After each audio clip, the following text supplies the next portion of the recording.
Alors, je fais une partie 2 sur ce qui est en train de m'arriver parce que j'ai eu une abonnée, Chris d'ailleurs, si tu me permets de parler de toi, qui est un peu choquée de ce qui se passe avec les médecins spécialistes en France. Alors, je vous explique. Il y a 1 an et demi, je me suis réveillée un matin avec un petit bouton. J'ai l'impression que c'était un bouton qui me démangeait derrière le cou. Donc, ça me démangeait, je me suis grattée.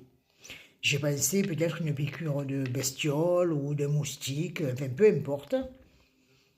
Et au fil des jours, ce petit truc-là me grattait de plus en plus et s'élargissait jusqu'à ce qu'il devienne comme ça. Alors, autour, c'était tout sec et au milieu, par contre, tout humide. Tout humide. Donc, quand j'ai vu que ça guérissait pas, j'ai été voir un médecin. Le médecin qui m'a donné une pommade à la cortisone et qui m'a dit, vous allez suivre ce traitement, ça devrait passer très rapidement. Bon, j'ai suivi le traitement de ce médecin, sauf qu'un mois après, ça avait empiré. Donc je retourne voir le même médecin qui ne me prescrit ni prise de sang, ni ne m'oriente vers un dermatologue. La première chose qu'il aurait dû faire, c'est de m'orienter vers un dermatologue. Voyant que je souffrais toujours, je m'oriente vers la pharmacie. Je montre mon cou à la pharmacie et la pharmacienne me dit « Ouh là là, c'est pas très beau et tout, vous devriez vous rendre à l'hôpital. » En urgence parce que j'ai l'impression que c'est en train de s'infecter. Donc je me rends à l'hôpital de la Timone, aux urgences de la Timone. J'arrive, il est 10 h du matin. Je passe, il est 1 h de l'après-midi, mais bon, je sais qu'il y a des cas bien plus importants que le mien. Ça vient enfin à mon tour. Je me retrouve avec 2 médecins très jeunes, 2 femmes, qui m'avaient l'air très très jeunes, une trentaine d'années à tout casser, qui me demandent pourquoi je viens aux urgences. Donc je leur montre mon cou et la surprise, une des deux qui me dit « Qu'est-ce que vous attendez de nous ?» Alors déjà la question me déstabilise un peu parce que j'avais envie de lui dire un café et une part de tarte au citron si possible. Et elle me dit je vais vous donner quelque chose pour que vous dormiez la nuit parce qu'au moins pendant que vous dormiez, vous vous grattez pas en fait. Ouais, je veux bien. J'ai pris l'ordonnance, je suis partie, j'ai pas pris le médicament parce que c'est pas ce que j'avais besoin. J'avais pas besoin de dormir, j'avais besoin qu'on me donne quelque chose pour m'arrêter de tout m'arracher parce que ça me gratte d'une façon des fois tellement violente que je m'arrache tout. Je m'arrache les oreilles jusqu'au sang. J'ai des croûtes sur les oreilles, j'ai des croûtes sur les oreilles qui coulent, qui suintent. Et dans le cou, c'est pareil. Les mains, ça ne suinte pas, mais je m'arrache tout. Les crises me viennent à 2 h du matin, 3 h du matin, à 21 h le soir. Donc, je n'ai quasiment plus de vie sociale parce que ça me vient aussi, comme vous pouvez le constater, sur le visage. Donc, je n'ai quasiment plus de vie sociale. Ça ne me donne pas envie de faire de vidéos sur TikTok. Ça ne me donne pas envie de rire. Bien sûr que je suis toujours la même, mais au fond de moi, je ne suis pas bien. Je suis pas bien parce que cette situation m'empoisonne la vie. Suite à mon rendez-vous, suite au fait que je m'étais rendue à l'hôpital de la Timone, j'ai vu que finalement personne ne m'aidait. Mais j'ai continué mon traitement à la cortisone que ce médecin m'avait donné, sauf que je n'ai vu aucune amélioration.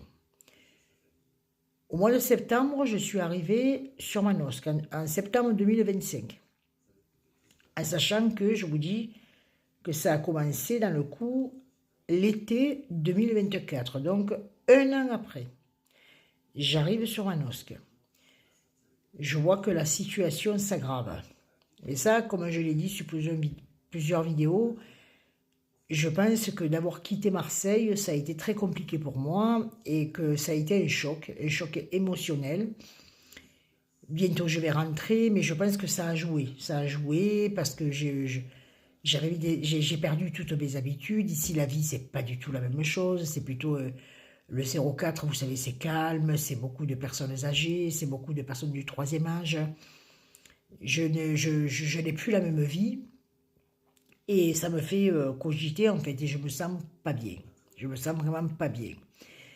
Donc, tout cet eczéma s'est développé.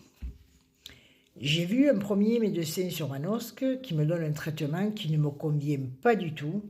À partir du moment où j'ai commencé le traitement, j'ai les mains qui ont commencé, on aurait dit que j'avais du feu. On aurait dit que j'avais du feu sur les mains tellement ça me brûlait. J'ai arrêté le traitement direct. Je l'ai utilisé une fois et ça a été stop. J'ai été voir un deuxième médecin. Un deuxième médecin qui m'a donné une autre crème à la cortisone en me disant ça va aller mieux, c'est de l'eczéma. Alors il ne savait pas trop si c'était du psoriasis, si c'était de l'eczéma, enfin il ne savait pas trop. Il me donne, très sympathique le médecin, il me donne ce traitement, il enregistre tout ce que je lui dis et tout. Et puis au bout de 3 semaines, ben, je suis obligée de me rendre à l'évidence qu'il n'y a aucune amélioration. Je me lève la nuit parce que ça suinte, ça coule, mes tés d'oreiller sont trempés, mes cheveux sont trempés, mon pyjama est trempé. Obligée de me changer à 2 h du matin, de changer la thé d'oreiller et tout parce que c'est épouvantable.